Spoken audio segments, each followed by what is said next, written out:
God has taken an active role and moving some pieces around in my life in a very hands-on kind of way.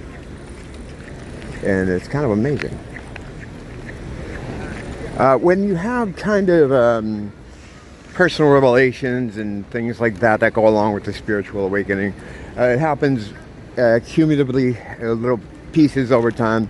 I got one kind of thing I'm working out right now. And I still got some pieces to go through. So while I think it would be interesting to document it, to document the process, I think it would be more rewarding to go through the process first and then kind of figure out how to present it. But I got something cool going on the back burner. Well, cool for me. It's one of these crazy revelation type things. I shouldn't say crazy. I'm making it sound like I found out dolphins created the universe or something. I didn't. I knew dolphins created the universe a long time ago. But yeah, it's funny how God does certain things and puts you in certain situations. We have this thing at my house, right, in my apartment,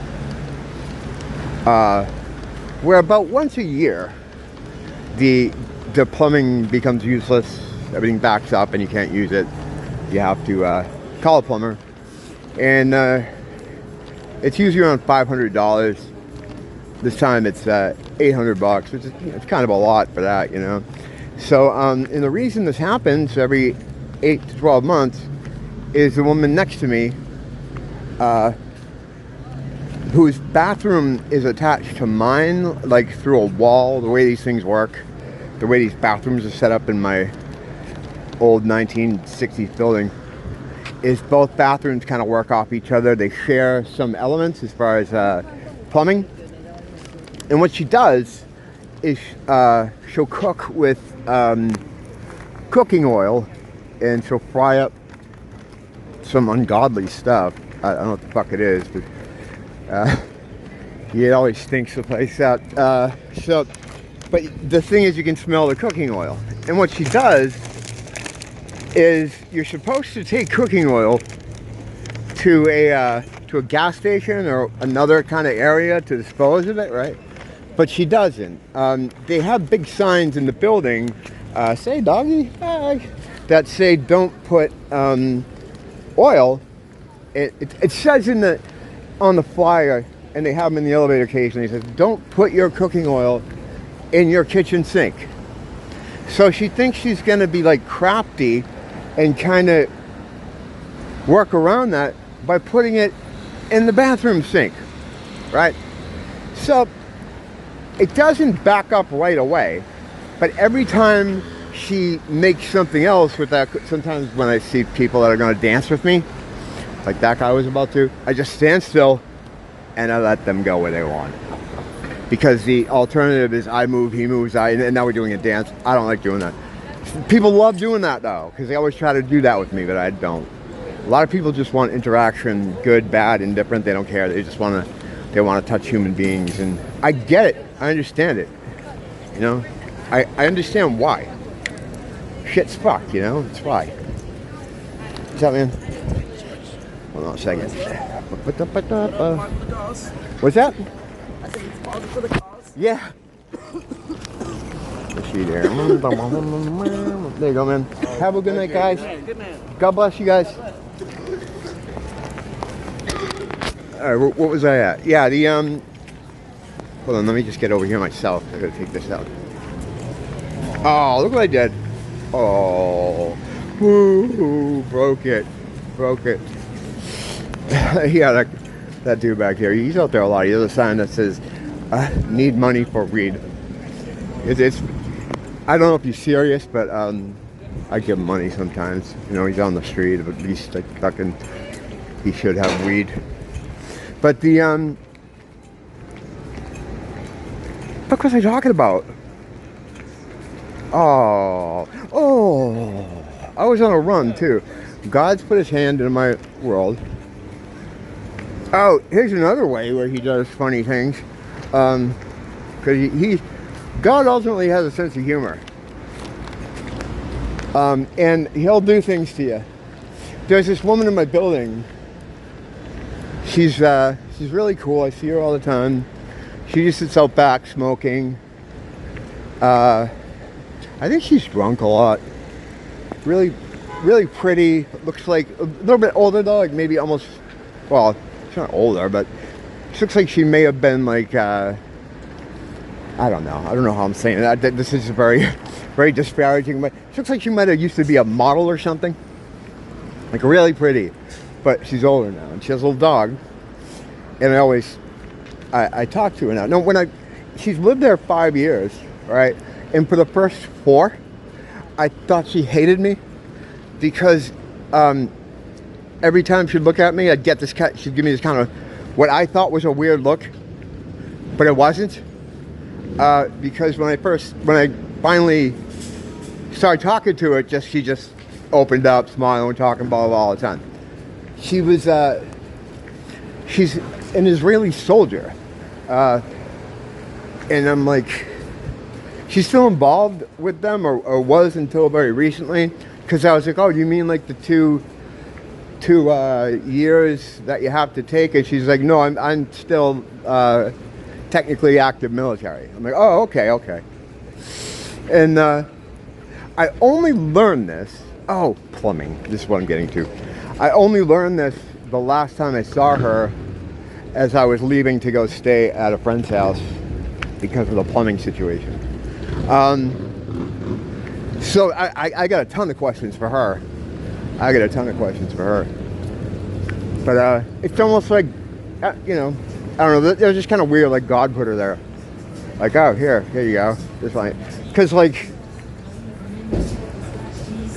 I do talk about the JQ quite a bit, you know, and that you can talk about it. It's like as long as there's no, as long as you're not being hateful and there's no hate in your heart, right? You can talk about it, you know. Hate is something that they use to shut you up, like to censor you, to say, oh, it's hate speech or whatever. But hate is a lot like love, or I would say it's like the polar opposite. It's like the opposite of love. You have to fall into hate. I have never hated anyone, anything, for real. Like I'll say, oh, I hate school, I hate this, but actual real hate is a condition that you fall into. And it takes a lot of energy, and it takes up a lot of space on your hard drive, you know? And it's not a place you want to be in. So I don't have hate for anyone. And therefore, in my opinion, I think I can talk about some of these. Well, I've been successful in talking about these things because I never got any clapback for it, you know? So, whatever. But anyway, just, I got way off that, I'm sorry guys, I'm trying to, you know, I do my best. Well, your best won't do. We're twisted, fucking sister. So, this time it backed up again. And every time this happens, she tries to blame us. Because she's an old, mean, crazy Chinese woman. And she tries to blame us, doesn't want to pay for it, refuses to do anything about it. So this time what we did is we just called the plumber ourselves and say, hey, you know, you got to call me here. We have a backup. Now she caused it, remember. 2 days ago I woke up in the morning to her using cooking oil. Now it's not when she uses it, it builds up. So it might take 7 times to have this happen because the oil builds up in there. And I mean, you probably, as I'm sure all of you guys know, because you're at least as smart as I am, oil doesn't mix with water. So what happens is it just sits in that tank and floats around. And when there's enough oil in there, it makes it impossible for the water to get through, and therefore you have a clog. So she did this shit, right? So she's freaking out. We call a guy yesterday, last night, to come look at it, right? And he quotes us $800. Can't do it until Monday. So And about the, you know, the money, we have to pay for the whole thing ourselves. She won't pay any money for it. It's fucking crazy. That's a whole nother issue I'm not even going to get into. The fucking plumber shows up to check on it. And he's going to her house because she has to be involved because he needs access to her bathroom too because we're on one thing. And she's like, you talk to my daughter, you call my daughter, because her daughter like translates for her because she can't understand English except if it's about money or something, then she can understand. She pretends to be retarded. She does that I'm pretending to be retarded thing. But the problem is, when you're pretending to be retarded, the net result is that you look retarded either way. Whether you're retarded or not, you look like a fucking retard. So she plays that game. So the plumber gets on the phone to talk to her daughter, and he's like, your mother's really mean. It's the first thing he said. This plumber that showed up, he seems nice, but he's like 100% autistic. Like, he doesn't have a filter. He's just like, yeah, I don't know. He's like your average, well, I shouldn't say anything, but whatever. It's hard to describe what his situation is. But it was funny. He was just like, you know, so people like that just meet her, think she's horrible. And you know, I've been through that phase where I'm like, I'm going to pray for her. I'm going to send her good energy. And then I came all the way around to fuck her. I'm not sending her anything. You know, Nia's kind of the same. You know, we've both been through that. Let's try to pray for her. And no, this is a crazy, crazy, like demonically filled person. So, so now he can't do it till Monday. So that means we have a weekend of no bathroom, right? So we can't run a bathroom, don't have a shower, don't have anything. So like, what the fuck? So out of nowhere, Nia's coworker calls her and says, hey, my roommate is in Japan. Why don't you and Jimmy come up to stay at the house? And I'm like, oh, okay, that, you know, and she's like, yeah, that would be great because, you know, she has a working fucking bathroom now. Now, recently, I've been doing a lot of videos about the influx of African immigrants here. And the whole story, I did a whole series on it. Like, the CIA is bringing them here, right? For some, I mean, I understand the reasons and everything. But the one part of it that I didn't understand is the exact mechanism of action to getting them here. Like, how does that happen? Like, the initial pitch, like, who goes to them and says, hey, do you want to go live in Hawaii? And it's not all people from the African continent, it's Africans from America as well. I don't like using the black and white thing.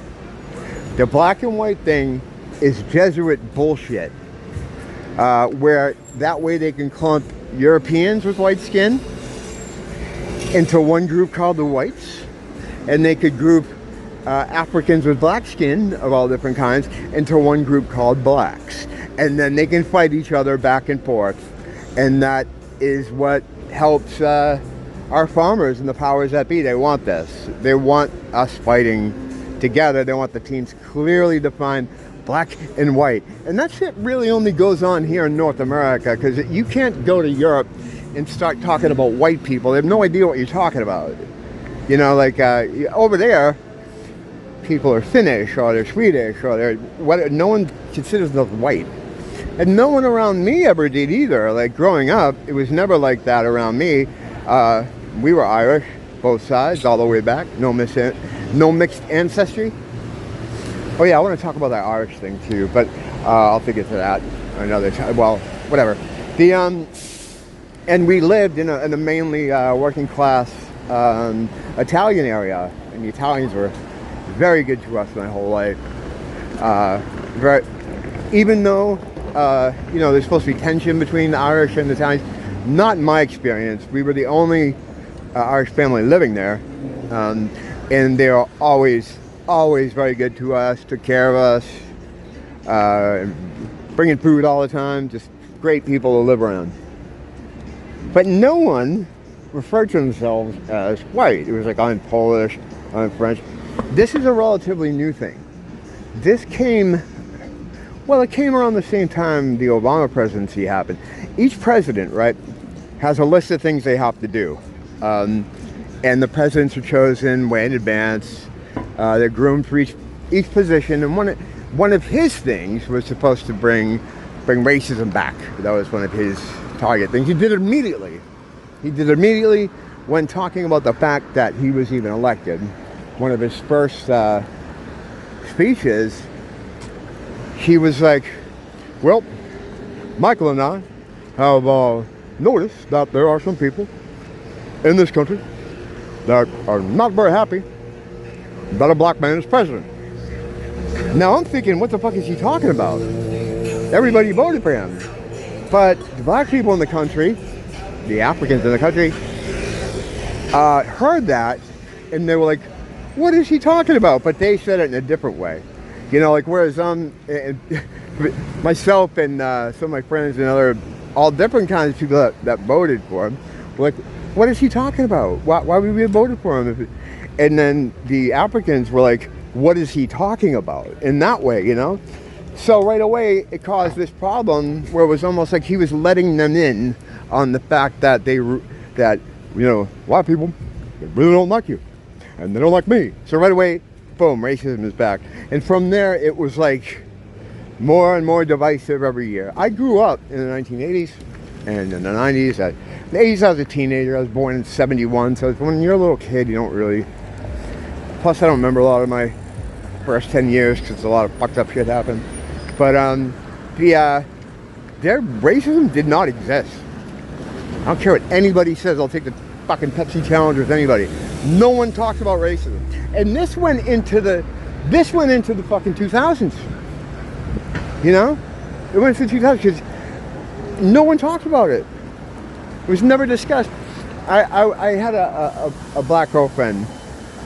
Well, I had a few of them in this work. It's funny. And when I would meet her, and I met her family, I used to hang out with her brothers.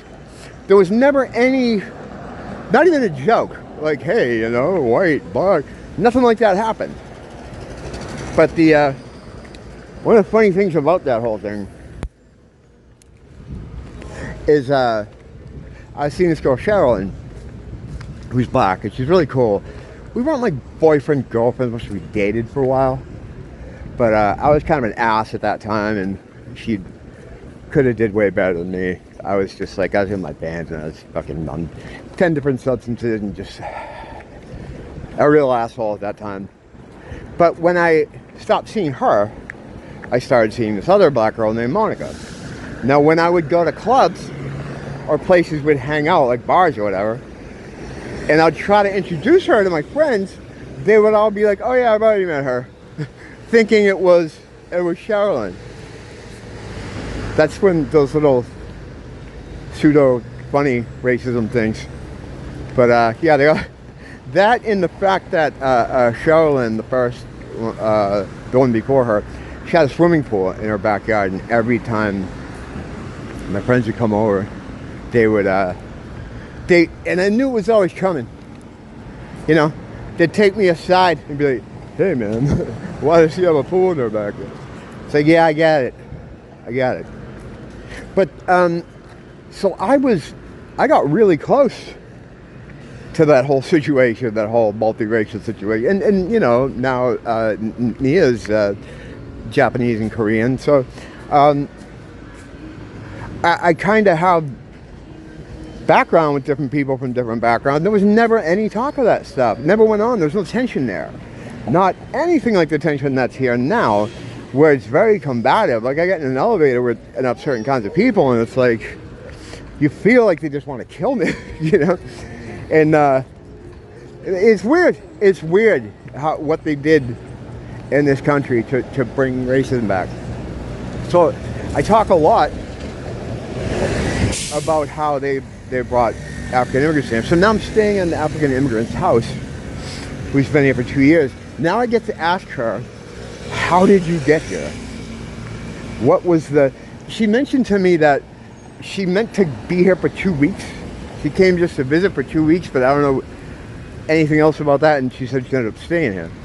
I have a similar story. We came thinking we were only going to be here for a few months because Nia's grandmother was dying. She had Alzheimer's. We thought we'd show up and just help the family through the death process, and then we'd go back to Boston. Well, almost a decade later, here we are. But so I know how you can come here, fall in love with the place, and want to stay. But yeah, it's kind of weird because I kept saying the only part of this I don't have is that part of the story, like how they actually got here en masse. And so yeah, I'm gonna hang out with her tonight. She's out of work now. I'm gonna go to her house, take a shower, and I'm just gonna pick her brain a little bit and see what she has to say about that. That might give me some insight as to how it in fact happened, and if there was any governments involved.